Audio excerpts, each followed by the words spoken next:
Well, the court haven't even established jurisdiction. I mean, in order for jurisdiction, the jurisdiction has to be established first. I'm confused about what's actually going on. First off, who's alleging these charges? That's what I'm curious about. There's a common law principle which states that for there to be a crime, there must be a victim.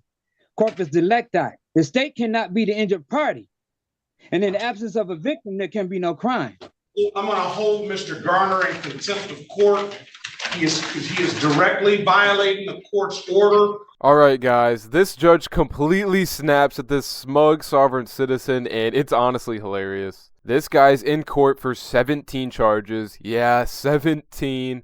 And he's pulling the classic sovereign citizen move. You know, the type, I don't recognize the authority of this court. Like, that's gonna magically make the charges disappear. This guy's got the whole script memorized and just will not shut up, no matter how many times the judge tells him to. Do you guys think this sovereign citizen is crazy, or is he trying to just waste everybody's time so he can get a retrial? Let's go ahead and dive into this sovereign citizen idiot here. Good morning to you, sir. Good morning. What is your middle name? Can you remove your hat, please? And your scarf.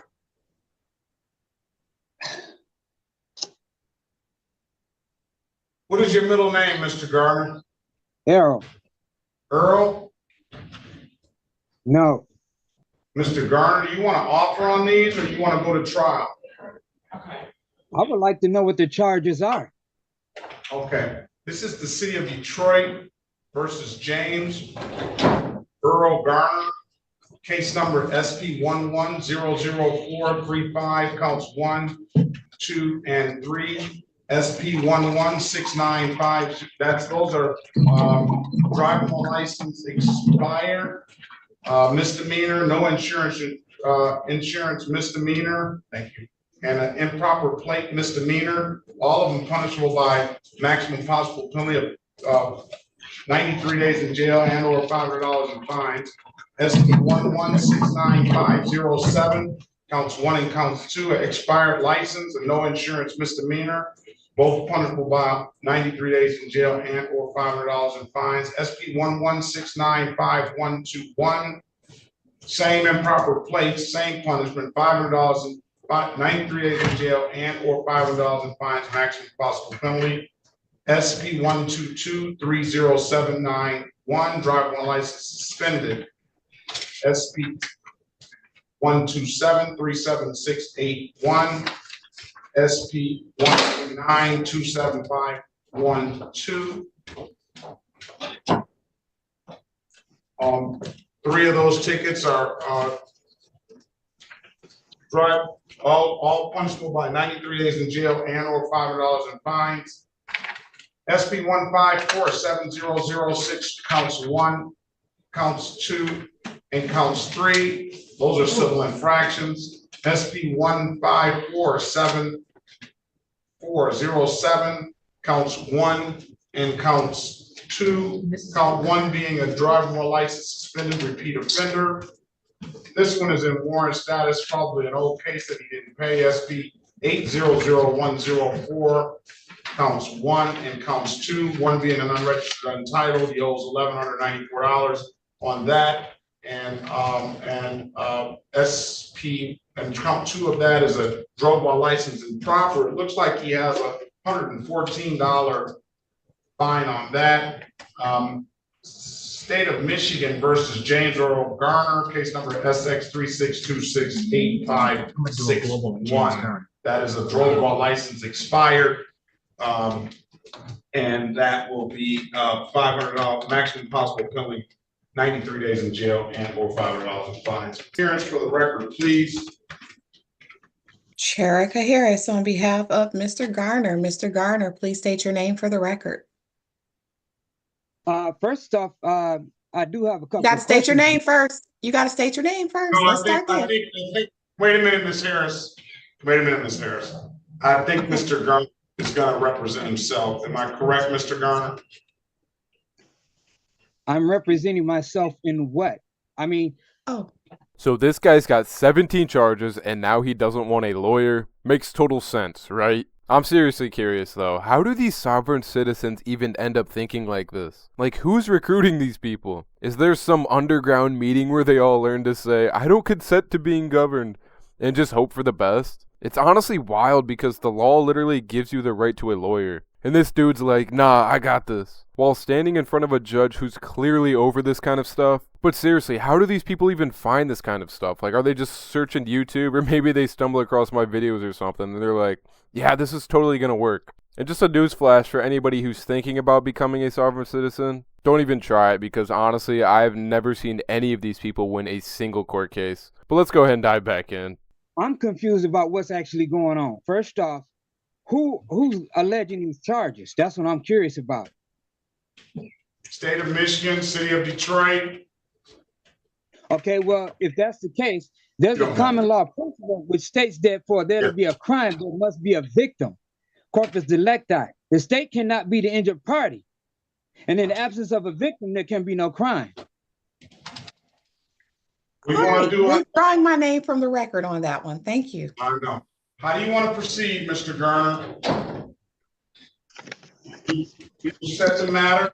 I'll enter a not guilty plea on his behalf. Give him a $0 bond. Either set the matter for trial, or I'll wait for the city to give you an offer.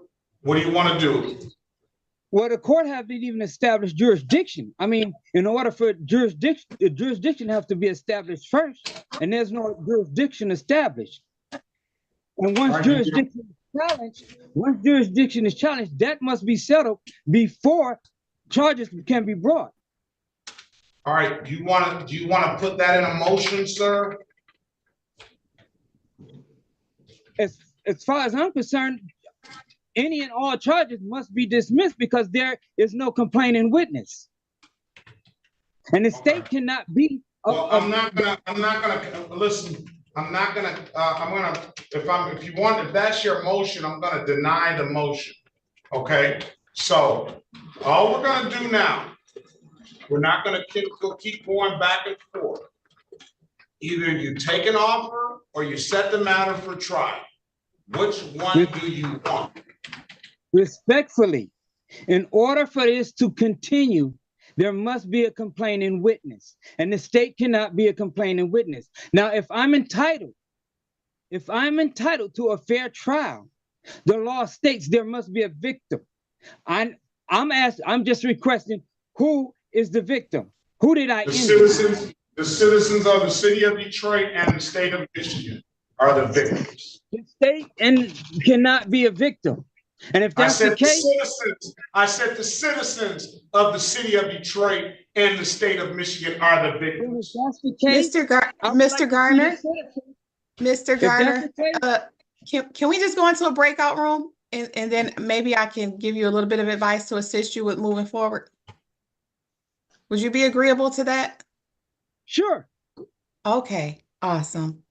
Saying respectfully right before completely getting hostile towards the judge is not what that word means. This dude is just way out of line, and honestly, Judge Perkins really needs to step in here. Like, come on. The dude is literally letting this sovereign citizen control the court at this point. I mean, the dude's acting like he's in charge, making up his own rules and just talking over the judge. Like, I know I go on rants about Zoom courts and everything, and I know they save money and all that, but when you're dealing with these sovereign citizens, you really, really, really need to put them in person. As soon as you put them in person, this act kind of goes away. It might still be there for some people, but I'm guessing for your average person who's considering becoming a sovereign citizen, they will not try to pull this in person. It's just way too embarrassing. But do you guys think the judge should be more forceful? Or do you think he's doing a good job? Let me know in the comments, but let's dive back in. I believe he's ready, Your Honor. He's representing himself. Let's go back on the record with Garner. What do you want to do, Mr. Garner? Do you want a trial date or you want an offer? Those are really your only two options. Okay, since we are on the record, all I'm asking for is the Okay, one last time.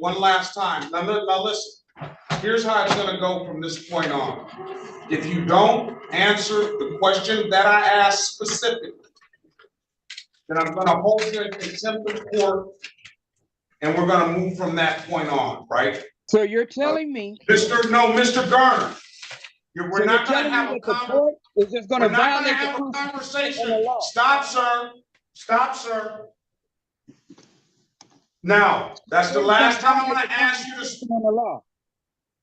Is that what I'm hearing? All right. I'm asking. I'm gonna hold Mr. Garner in contempt of court. He is directly violating the court's order. I've asked him repeatedly to not interfere or add any extra commentary to this case. I've given him ample time to answer the court's question, and he continues to refuse to do so. So now I'm going to hold you in contempt, and I'm going to sentence you to 30 days Wayne County Jail, no early release. So that means that the court is just going to violate my rights because I'm defending myself? Is that what I'm hearing? 30 days, Wayne County Jail, no early release. That'll give you some chance and some time to read up on your rights, okay? Fill out the contempt papers, Madam. So I'm gonna order you to turn yourself in today, Mr. Garner, to start that jail time, okay?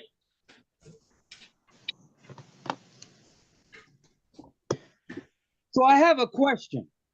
I'm not answering any more of your questions. Turn yourself in to the Wayne County Jail today. So the court is going to be in direct violation of my rights in the law. Is that where we're standing? That's how you feel.